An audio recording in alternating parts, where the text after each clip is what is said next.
Here we go again. Welcome to Parenting Teens with a Purpose. In our episode today, I will talk to you about healthy relationships and dating. This is really a simple, straightforward guiding teens through friendship and romantic relationships. This is a very crucial aspect of the emotional development. And please don't throw the tomatoes. Allow me to go through this step by step with you. As they navigate these complex dynamics, your support and guidance can provide them with the tools they need to build healthy, fulfilling connection, safe connections.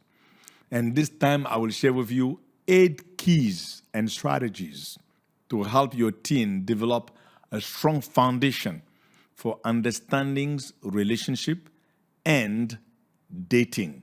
They have to understand. Do not neglect to communicate with them in those matters, just like your parent did with you. This is a new generation. So here we go. Take note, please, and God will help us put such in application. Number 1, discuss the qualities of a healthy relationship. Begin by discussing the fundamental qualities that characterize healthy relationship, such as respect, trust, communication, empathy, and respect also of their core values. Value system at home. Engage your teen in conversations about what these qualities look like in practice. For example, ask questions like, what does respect mean to you in friendship? That's a good question. Talk about it. There's no wrong or right. Another question could be, how do you think trust is built in a relationship? Dive into a journey of growth, resilience, and transformation.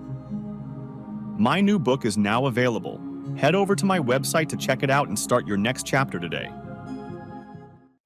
By encouraging your teen to articulate their own thought regarding those meaningful subjects, you actually help them to internalize their values and understand the importance of those values. So have a conversation, have a talk, have a discussion, have an exchange. Number 2, encourage open conversations. You have to create an environment where your teen feel comfortable discussing their friendship and romantic interests. In our upbringing, you don't even talk about that. You will be slapped in the head. This generation is different. Communicate. Regularly check in with them about their social life, asking open-ended questions that will invite them actually to engage into deeper conversation. For instance, you might say, son, tell me about your friends. Or, baby girl, tell me about your friend. What do you enjoy doing together? How are things going with your crush? In a joking, laughing way. By fostering that open dialogues, you demonstrate that you are interested in their experiences and also that you are willing to listen to them without judgment. Number 3, talk about consent and mutual respect. One of the most critical aspects of healthy relationship is understanding consent and mutual respect.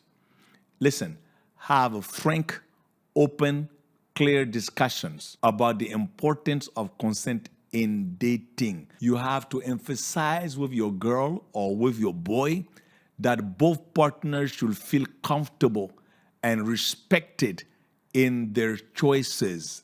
Very important. I will actually invite you to discuss scenarios where consent may be questioned and help your teen understand that it is essential to communicate openly with their friends about boundaries.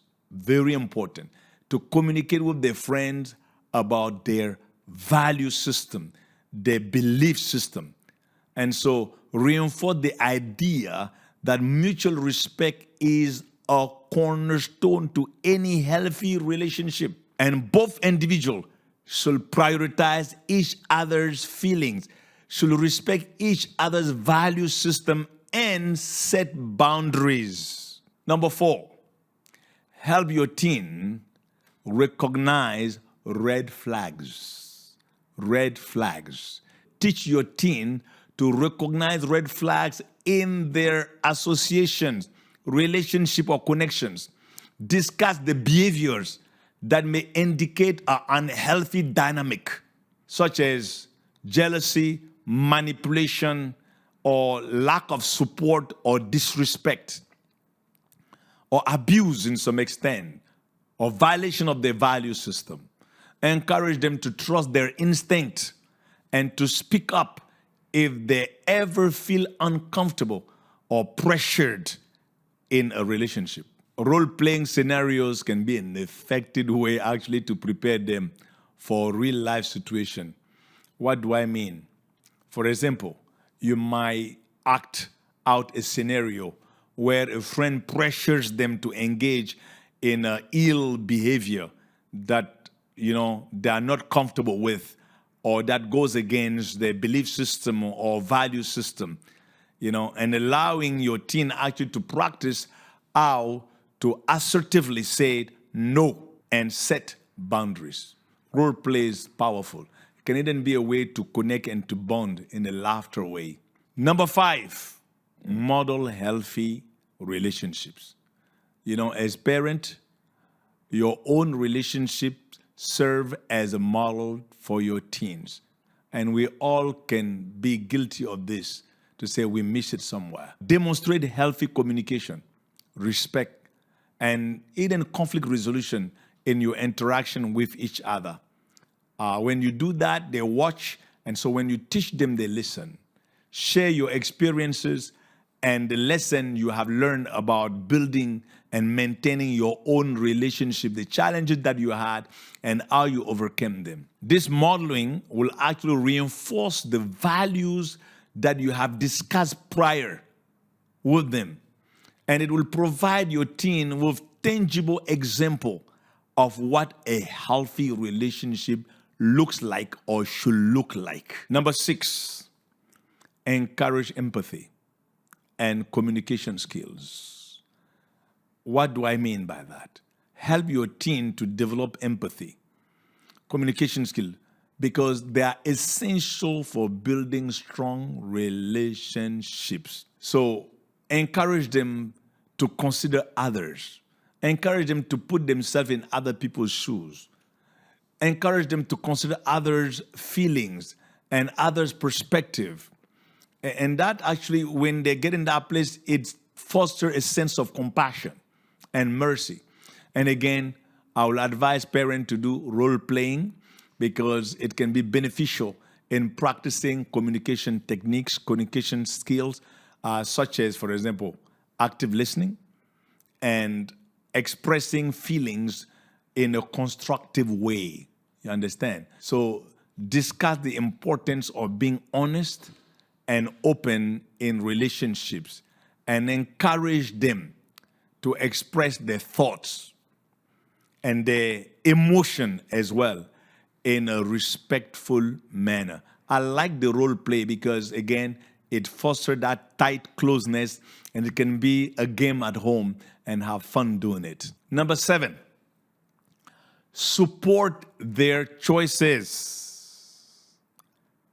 While it's important to provide guidance, it's equally essential at times to respect your teen's autonomy and in their relationship. Listen, you must learn to support their choices, even if they do not always align with your preferences.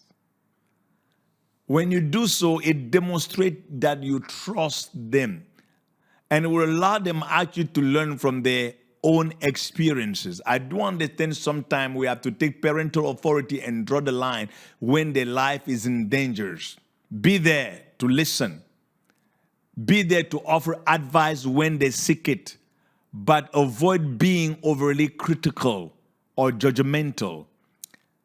This support will strengthen your bond and encourage them actually to come to you with any concern and question. Don't scare your kids away by judging them by being too rushed. We must need wisdom. And number 8, encourage healthy friendship. You know, in addition, we talk about romantic relationship, emphasis on the importance of healthy relationship. It's important also to discuss with your teens the qualities of a good friend, such as loyalty, support, kindness, respect. Respect of your boundaries and respect of your core values and your belief system. Encourage your teen to surround themselves with peers who uplift and inspire them. Help them understand that friendship, like romantic relationship, requires effort and communication to thrive. At the end of the day, the way you teach them at home, it will give them the tools to navigate this crazy world and be able to set those boundaries and stand to defend their belief system. And so in conclusion, you foster an open dialogue about relationship and dating with your teens. You empower them to make informed choices and develop also a meaningful connections. Your guidance will help them actually to navigate the complexities of relationship with confidence, ensuring them actually to build healthy and respectful relationship and friendship. That's all this is about. Because you cannot be following them in every corner and every side. But if you do well at home and connect with them and instill in them this great wisdom I'm sharing with you, it can make a huge difference for their emotional well-being. I hope this was a blessing to you. Hey, you have taken notes. Begin implementation by the grace of God. I'm looking forward to see you in our next episode, episode 6. I will talk about handling peer pressure and social challenges, how to prepare our teen to navigate such. God bless you. See you soon.